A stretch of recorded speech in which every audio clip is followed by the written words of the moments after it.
বন্ধু বান্ধৱীসকলে এই মুহূৰ্তত আপোনালোকলৈ লৈ আহিছোঁ এটি গুৰুত্বপূৰ্ণ ভিডিঅ'। বন্ধুসকলে এই ভিডিঅ'টোৰ জৰিয়তে আপোনালোকক অংগনবাড়ী কৰ্মী সহায়িকাৰ বাবে কিছু গুৰুত্বপূৰ্ণ তথ্য জনাম। অংগনবাড়ী সন্থাৰ ডাঙৰ সিদ্ধান্ত লোকসভা নিৰ্বাচন 2024ত বৰ্জন কৰিলে বিজেপি, আপ আৰু কংগ্ৰেছ চৰকাৰক। আহক বন্ধুসকল বিস্তাৰিতভাৱে আমি জানি লওঁ। Delhi's Anganwadi workers to boycott BJP, AAP and Congress in Legislative Assembly Lok Sabha election 2024 for not meeting demands. ইয়াতে কোৱা হৈছে যে দিল্লী অংগনবাদী ৱাৰ্কাৰসকলে বয়কট কৰিছে বিজেপি, আপ আৰু কংগ্ৰেছ চৰকাৰক লোকসভা ইলেকশ্যন 2024ত যে তেওঁলোকৰ ডিমেণ্ডসমূহ মিটিং নকৰাৰ কাৰণে। Delhi State Anganwadi Workers and Helpers Union protesting inside AAP headquarters premises in New Delhi in 2024 photocopy ইয়াতে দিয়া আছে।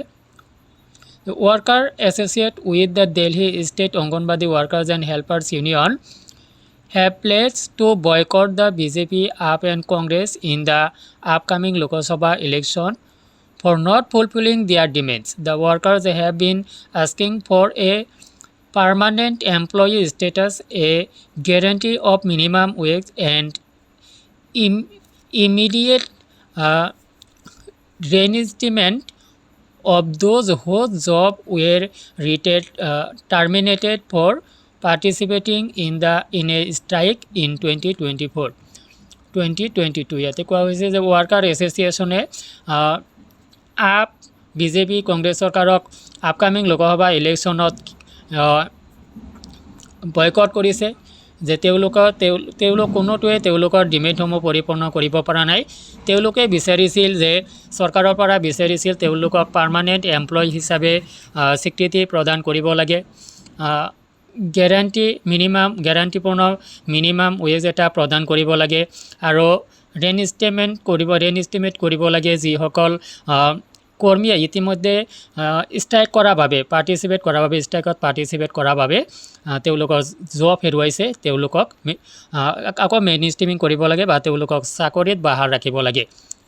For most Anganwadi workers sustaining themselves with their stagnant wage in the time of inflation has become difficult.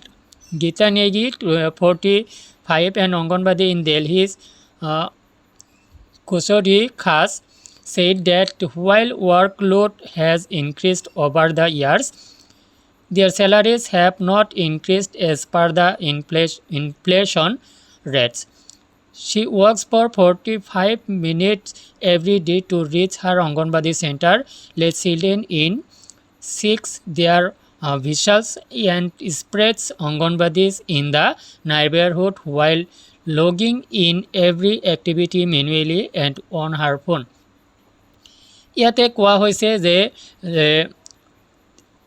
ইয়াতে যিখিনি ইনফ্লেশ্যনৰ কথা কোৱা হৈছে, যিখিনি মূল্যবৃদ্ধিৰ কথা কোৱা হৈছে, সেই মূল্যবৃদ্ধি অনুপাতে তেওঁলোকৰ দৰমহাখিনি বৃদ্ধি হোৱা নাই বুলি ইয়াতে উল্লেখ কৰা হৈছে। আৰু ইয়াতে এগৰাকী ৱাৰ্কাৰৰ কথা কোৱা হৈছে যি নিজৰ ঘৰৰ পৰা 45 মিনিট খোজকাঢ়ি আহে, প্ৰত্যেক দিনাই খোজকাঢ়ি আহে অংগনবাদী চেণ্টাৰটোৰ শিশুখিনিক পাঠদান দিয়াৰ কাৰণে। ইয়াৰ যিখিনি অংগনবাদীৰ স্প্ৰেড কৰিব লাগে নেইবাৰহুডৰ মাজত সেইখিনি কৰে, প্ৰত্যেক দিনৰ এক্টিভিটি তেওঁ কৰিব লগা হয়। Yet we are not paid overtime for the additional tasks and we can't be terminated from our jobs at any time as has happened before, said MS Nyogi, who has been an Anganwadi worker for 16 years. ইয়াতে আৰু কোৱা হৈছে যে আমি যেতিয়াই overtime কাম কৰোঁ ইয়াৰ বাবে আমি এডিশ্যনেল টাস্ক কৰিব লগা হয়, কেতিয়াবা আমি অতিৰিক্ত কাম কৰিব লগা হয় যাৰ বাবে আমি কোনো ধৰণৰ অতিৰিক্ত মাননি নাপাওঁ বা আমাক যিকোনো সময়ত জবৰ পৰা এই কামৰ পৰা টাৰ্মিনেটেড কৰিব পাৰে। যেনেকুৱা আগতে কৰি থকা হৈছে এনেকুৱা 16 বছৰ কাম কৰা অংগনবাদী কৰ্মী হিচাপে কাম কৰা এগৰাকী কৰ্মীয়ে এনেকুৱাভাৱে উল্লেখ কৰিছে। Job insecurity, a major concern for the 18,000 workers affiliated with DSWA AECO, stems from the terminations that left 884 workers and helpers in dire straits in 2022, while 551 of them have been offered their jobs back. Some have taken up odd jobs to sustain their families, and some still hold on the hopes of reinstatement. The notice sent in March 2022 from the Delhi government. ইয়াতে কোৱা হৈছে যে কিমান anganwadi worker আৰু হেল্পাৰক ষ্ট্ৰাইকত যোগদান কৰাৰ বাবে suspended কৰা হৈছিল, চাকৰিৰ পৰা বৰখাস্ত কৰা হৈছিল, আৰু কিছুমানক 551 কথা কোৱা হৈছে যে ইয়াত তেওঁলোকক পুনৰবাৰ জব অফাৰ কৰা হৈছে। Department of Women and Child Development WCD stated that they were terminated because they had participated in a strike. The workers were protesting for government employee status, a minimum salary of rupees 25,000 for Anganwadi workers and 20,000 for helpers. ইয়াতে department of women and child development WCDৰ পৰা কোৱা হৈছিল, মন্তব্য দিয়া হৈছিল যে তেওঁলোকক টাৰ্মিনেটেড কৰা হৈছিল যে কাৰণ তেওঁলোকে ষ্ট্ৰাইকত পাৰ্টিচিপেট কৰিছিল। যে the workers were protesting for government employee status, ৱাৰ্কাৰসকলে প্ৰটেষ্ট কৰিছিল সেই সময়ত যে তেওঁলোকক গভৰ্ণমেণ্ট এমপ্লয়ী হিচাপে ষ্টেটাছ দিব লাগে, তেওঁলোকক মিনিমাম এটা চেলাৰী প্ৰদান কৰিব লাগে, মাহেকত 25,000 টকা অংগনবাদী ৱাৰ্কাৰক আৰু হেল্পাৰক 20,000 টকা। In Delhi high court case on the terminations is currently ongoing. ইয়াতে যিটো বৰখাস্ত কৰা হৈছিলে সেইটো কেছ দিল্লী হাইকোৰ্টত চলি আছে বুলি কোৱা হৈছে। Workers were permanent employee status, guarantee of minimum wage. ৱৰ্কাৰসকলে কি বিচাৰে যে তেওঁলোকৰ চাকৰিটো পাৰ্মানেণ্ট হ'ব লাগে আৰু তেওঁলোকে মিনিমাম এটা দৰমহা লাভ কৰিব লাগে। In April the Delhi Anganwadi Union released a charter of demands which was sent to every party's office. যে এপ্ৰিলত দিল্লী অংগনবাদী ইউনিয়নে এটা ডিমেণ্ডৰ দাবী পত্ৰ প্ৰকাশ কৰিছিল আৰু যিটো প্ৰত্যেকটো পাৰ্টি অফিচলৈ প্ৰেৰণ কৰা হৈছিল।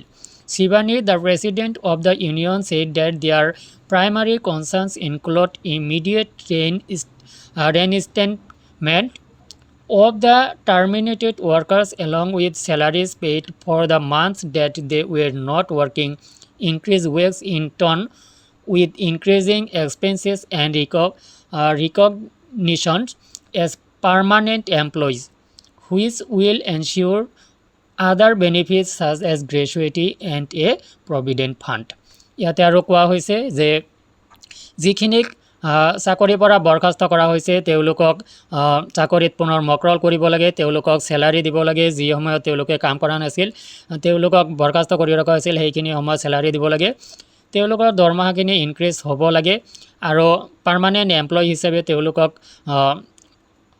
মান্যতা দিব লাগে, হুইচ উইল বি এনচিয়ৰ আদাৰ বেনিফিটছ। ইয়াতে আৰু কিছু বেনিফিটছৰ কথা কোৱা হৈছিল যে such as gratuity and a provident fund, যে ইয়াতে সুপ্ৰিম কোৰ্টৰ পৰা যি গ্ৰেচুৱেটি প্ৰদানৰ নিৰ্দেশ আহিছিলে সেই গ্ৰেচুৱেটি প্ৰদান কৰিব লাগে আৰু প্ৰভিডেণ্ট ফাণ্ডটো প্ৰদান কৰিব লাগে।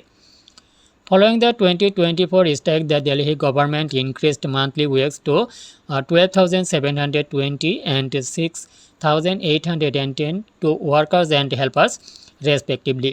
However, they continue to fight for a minimum wage which is currently at rupees 21,215 for skilled workers and 19,279 for semi-skilled workers and 70,494 for unskilled laborers. ইয়াতে কোৱা হৈছে যে ষ্ট্ৰাইকৰ পিছত দিল্লী গভৰ্ণমেণ্টে 12,720 টকা আৰু 6,810 টকা ক্ৰমে অংগনবাদী ৱাৰ্কাৰ আৰু হেল্পাৰক দৰমহা বৃদ্ধি কৰিছিল, কিন্তু এতিয়া কণ্টিনিউ ফাইট কৰি থকা হৈছে। অংগনবাদী ৱাৰ্কাৰসকলে ফাইট কৰিছে তেওঁলোকৰ মিনিমাম কাৰেণ্ট চেলাৰীৰ কথা কোৱা হৈছে 21,215। স্কিল ৱাৰ্কাৰৰ কথা কোৱা হৈছে ইয়াতে মিনি অংগনবাদী চেমি স্কিল বুলি কোৱা হৈছে, মিনিৰ কথাই বুজাব ইয়াতে যে 19,279 টকা বিচৰা হৈছে আৰু হেল্পাৰসকলৰ কাৰণে 17,494 টকা বিচৰা হৈছে। আৰু ইয়াতে আৰু কিছু তথ্য ইয়াতে আপোনালোকে দেখিব পাইছে যে ইয়াতে অংগনবাদী ৱাৰ্কাৰ, ইয়াতে এইখিনি কথাই কোৱা হৈছে যে অংগনবাদী ৱাৰ্কাৰসকলে বিভিন্ন ধৰণে কাম কৰিব লগা হয়, বিভিন্ন ধৰণে কষ্ট কৰিব লগা হয়, ষ্ট্ৰাগল কৰিব লগা হয়, কিন্তু তেওঁলোকৰ চেলাৰী পে' কৰা হয় একেবাৰে ল' মতে নিম্নমানৰ। আৰু ইয়াতে কোৱা হৈছে যে disappointed with up for terminations and BJP for promising a rise as a Diwali gift in 2018 which they never received. তো ইয়াতে বিজেপি চৰকাৰে বা আপ চৰকাৰে যিখিনি প্ৰমিছ তেওঁলোকক কৰিছিলে তেওঁলোকক সেই প্ৰমিছখিনি ৰক্ষা কৰা নাই বুলি এনেকুৱাভাৱে ইয়াতে মেনশ্যন কৰা হৈছে, উল্লেখ কৰা হৈছে। তো বন্ধুসকল ইয়াতে দেখিব পাইছে এনেকুৱাভাৱে দিল্লী অংগনবাদী ৱাৰ্কাৰসকলে এই সিদ্ধান্তটো লৈছে যে তেওঁলোকে বিজেপি আপ আৰু কংগ্ৰেছ লিডাৰসকলক তেওঁলোকৰ ডিমেণ্ড পত্ৰ প্ৰেৰণ কৰিছিল পাৰ্টি অফিচলৈ, কিন্তু কোনো ধৰণৰ সঁহাৰি দিয়া পৰিলক্ষিত নহ'ল, যাৰ কাৰণে তেওঁলোকে নিৰ্বাচনত বিজেপি আপ আৰু কংগ্ৰেছ দলক বৰ্জন কৰাৰ সিদ্ধান্ত গ্ৰহণ কৰিছে। তেওঁলোকে এই দলকেইটাক বৰ্জন কৰিব বুলি সিদ্ধান্ত গ্ৰহণ কৰিছে। এই সংক্ৰান্তত আপোনাৰ কি অভিমত থাকিব পাৰে ভিডিঅ' কমেণ্ট ছেকশ্যনত জানিব বিচাৰিম। আজিলৈ এৰিছোঁ, ধন্যবাদ।